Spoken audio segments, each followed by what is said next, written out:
Hello and welcome to MarathonJourney.com v6.20, where I use the Jeff Galloway run, walk, run marathon training method to be overrun. Well, not actually to be overrun, but to overrun. On the schedule today, 8 miles. Where were we? 8.15, something like that. Close to 8.25. And you'll hear me quite often say, well, the mileage was, but we ran. And I always want to overrun. Now, not by a lot. It's not like there's 10 miles on the books, I want to run 18. No, nothing like that. But you always want to run more than you're scheduled for, because in a race, 99.99 times out of 100, if it's a half marathon, which is 13.11 miles, or a marathon, which is 26.22 miles, you forget that extra couple of hundredths on the end. You're not going to run that far.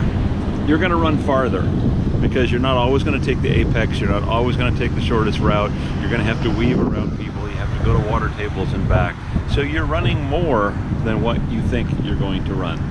So I always overrun my mileage whenever I can, because the same thing is going to happen in the race.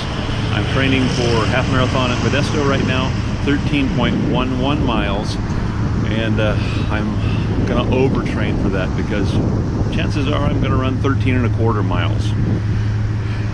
When you have a race where you run exactly what the mileage is or under what the mileage is, you know one thing: you missed a turn or they mismeasured the race.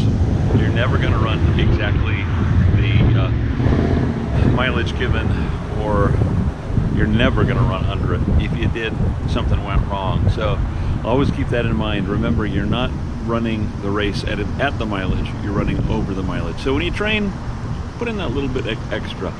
Don't overdo it. That doesn't mean you're going to kick to the finish. It doesn't mean you get to 8 miles and say, I'm going to do a quarter-mile sprint. No, take it easy.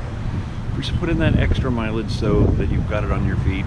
So when you look down at your Garmin and you go, why the heck am I 3/4 of a mile over and I have a mile left to go?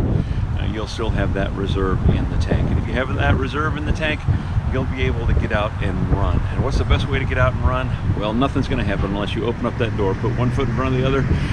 If you do that, I'll be seeing you out here on the road.